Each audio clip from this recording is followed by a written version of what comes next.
Welcome to First Unitarian Society of Minneapolis, the birthplace of Congregational Humanism.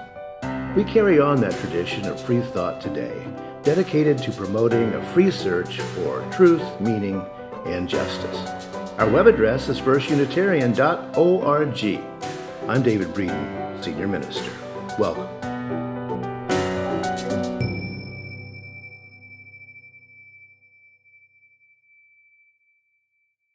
In 1776, when the U.S. Declaration of Independence appeared, and in 1859, when Darwin's Origin of Species appeared, the Christianity that held sway in Europe, colonized Africa, and the colonized Western Hemisphere was about hierarchy. The Christian hierarchy established humanity's place in the great chain of being and a person's place in the social pyramid on all sorts of factors, perceived race, gender, nationality, social class, and on and on. And it othered beasts. Beasts were other and could be tortured and killed with impunity. Non-Christians were other and could be displaced and killed with little provocation and with no excuse other than they weren't Christians. And Africans could be tortured, murdered, and enslaved with impunity. Women could be denied basic human rights, and on and on. For example, the contemporary Cameroonian philosopher Akil Memembe says of U.S. policy toward African nations, even today, quote, "It's the political theology of the American state that is what people have a problem with, insofar as the God it invokes is a melancholy God, irascible and vengeful. Mercy has no part in that God's laws and precepts. He is a jealous and unforgiving God, swift to destroy and forever requiring human sacrifice. How indeed can one claim to make a world on the basis of a politics almost exclusively founded on a single question: who is my enemy, mine, here and now, and how can I exterminate them?" End quote. The God of Christianity had, according to the powers that were, issued a blank check to European prejudices and power structures. And for many, it still does today. As Charles Darwin phrased it, man in his arrogance thinks himself a great work worthy of the interposition of a deity. Interposition isn't a word we hear much nowadays, though we still use the word interpose. In our arrogance, we human beings consider ourselves important enough to have been created by a great God. Well, now, many of us know that crown of creation claptrap is just wrong. If there's one thing that natural selection does for human morality, it is to remove easy us-them thinking, too often one of the key elements of and one of the key failures of the human religious and moral imagination. Natural selection shows clearly that all human beings are one family. All living things are one family. Everything is one family. We are carbon. We are the cells that exist in symbiotic relationships. We are the stuff of the seabeds, the swamps, and the stars. There is no break in continuity between the stones and protozoa and insects and fish and animals and us, who are also animals. We must be humble, for we are made in exactly the same way that are all things. As Darwin wrote, "More humble and I believe truer to consider the human created from animals," end quote. Yes, Charles Darwin, he was a man of his time. He was racist and he was sexist and he was imperialist and he was speciest and so on and on. Yet Darwin's dangerous idea began to crack the foundations of European and American Christian hegemony. As the British anarcho-punk band Chumbawamba phrased it in a song about Darwin called Charlie. Human beings could, after Darwin at last, steer a course for a brave new world of common sense and wonder. It's not easy or quick to break down entrenched powers with only ideas. But a young scientist of that time period, Thomas Henry Huxley, saw what natural selection meant. On the 23rd of November, 1859, only a few days after the publication of Origin of Species, Huxley wrote Darwin a letter, and here's a little bit, quote, "As for your doctrines, I am prepared to go to the stake if requisite. I trust you will not allow yourself to be in any way disgusted or annoyed by the considerable abuse and misrepresentation which, unless I greatly mistake, is in store for you. And as to the curs which will bark and yelp, you must recollect that some of your friends are at any rate endowed with an amount of combativeness which, though you have often and justly rebuked it, may stand you in good stead. I am sharpening up my claws and beak in readiness," end quote. Huxley's words, "prepared to go to the stake," incisively summarizes Darwin's Origin of Species. It is the stuff that heresy and religious revolution is made of. Furthermore, Huxley was incisively reading the room when he prophesied the, quote, "considerable abuse and misrepresentation, which, unless I greatly mistake, is in store for you," end quote. The barking and yelping of those losing power is with us still, exactly because the theory of natural selection removes white men from the cathedra, the seat of power, and it removes humanity from the pinnacle.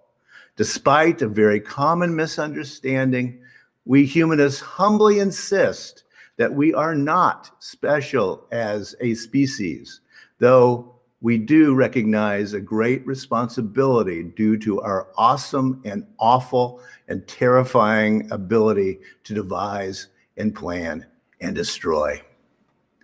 The theory of natural selection is essential science, but natural selection is also a profound religious and philosophical insight. Thomas Huxley saw it immediately. He was ready to be burned at the stake for this new infidelity, this new heresy, because he knew it was the most profound of truths concerning our human condition. This was best summed up by Darwin in 1837, the year after he got back from his fateful journey on the HMS Beagle. And he wrote this in his notebook, quote, "If we choose to let conjecture run wild, then animals, our fellow brethren in pain, diseases, death, suffering, and famine, our slaves in the most laborious works, our companions in our amusements, they may partake our origin in one common ancestor. We may be all netted together." We humanists choose to conjecture wildly. Science has shown that we know now that we are all netted together in that interdependent web of all existence, in that web of mutuality, as Martin Luther King phrased it. And if we are to strive and survive, we must find a way toward that beloved community. Darwin was not responsible for the mistakes people made in reading him. First, as Thomas Huxley saw, natural selection is not about the survival of the fittest. This is a mysticism introduced into the theory by a later theorist, Herbert Spencer. Natural selection operates through random mutations.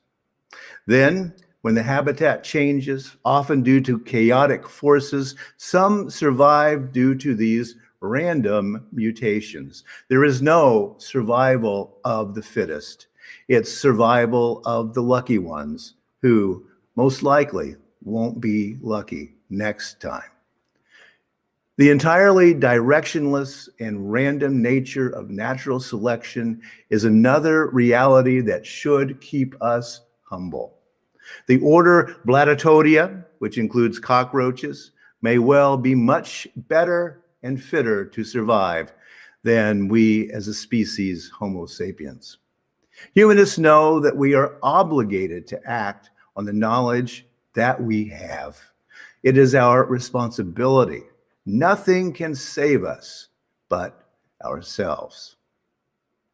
You know, the theory of natural selection is not Darwin's alone. He came in a line of thinkers and scientists that continues to this day. We know that another British scientist, Alfred Russel Wallace, was working on the same idea at the same time. We also know that natural selection had had a life of its own already in France. In the mid-18th century, Georges Louis Leclerc Comte du Buffon noticed that plants were different in different parts of the world. Now, why would that be, he asked. Now, for us, the answer is very clear. It's climate. But when Buffon published that surmise in the early volumes of his Histoire naturelle in 1749, he was condemned by the entire theology faculty of the Sorbonne. Buffon's idea, which gained traction in France during the buildup to the French Revolution, began to be called transformationism and was considered at the time one of the causes of the French Revolution. After all, if plants and animals transform through time, why can't human governments and human societies transform through time? Transformationism was feared in England as a Frenchified revolutionary idea. Darwin, as a matter of fact, claimed not to have heard of the concept or to have read Buffon. Yet, an intriguing and very real possibility that has only recently come to light is that Darwin may have been instructed in taxidermy by a man named John Edmonstone, a formerly enslaved African who moved to Edinburgh, Scotland. And Darwin studied at the university where he did learn taxidermy, which aided his later study of animals. Also, Edmonstone had traveled extensively in South America and may have introduced the idea of going there into the young Darwin's mind. And Edmonstone would almost certainly have known and discussed that dangerous Frenchified idea, transformationism. Yeah, Darwin was a person of his time. He was classist, sexist, racist, speciest, and the list goes on. Just as was another person born on the exact day, February 12, 1809, Abraham Lincoln. Ideas and hopes of liberation can come from unlikely and even unwitting sources. That fact does not change the possibility of revolution and liberation. Now, allow me to repeat that quote from Darwin that I read a little bit earlier. Man in his arrogance thinks himself a great work worthy of the interposition of a deity, more humble, and I believe truer, to consider the human created from animals. In his book, Pale Blue Dot, Carl Sagan repeated that quote from Darwin, and then he wrote this. Our time is burdened under the cumulative weight of successive debunkings of our conceits. We're Johnny-come-latelys. We live in the cosmic boondocks. We emerged from microbes and muck. Apes are our cousins. Our thoughts and feelings are not fully under our own control. There may be much smarter and very different beings elsewhere. And on top of all this, we're making a mess of our planet and becoming a danger to ourselves. The trapdoor of our feet, beneath our feet swings open. We find ourselves in bottomless freefall. We are lost in a great darkness, and there's no one to send out a search party. Given so harsh a reality, of course we're tempted to shut our eyes and pretend that we're safe and snug at home, that the fall is only a bad dream.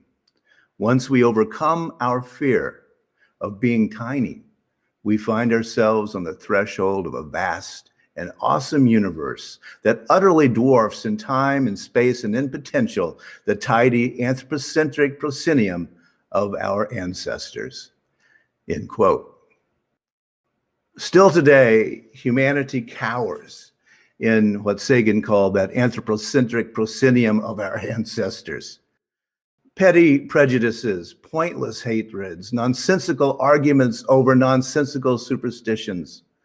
Yet, humanism invites us to strive for and live in beloved community with all that is and with all of our knowledge, denying none of it.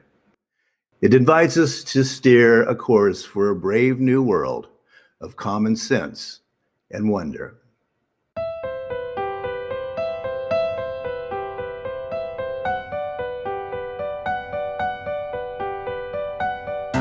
Thanks for listening. You can find much more about humanism and what's happening at First Unitarian Society in Minneapolis by visiting our website at firstunitarian.org.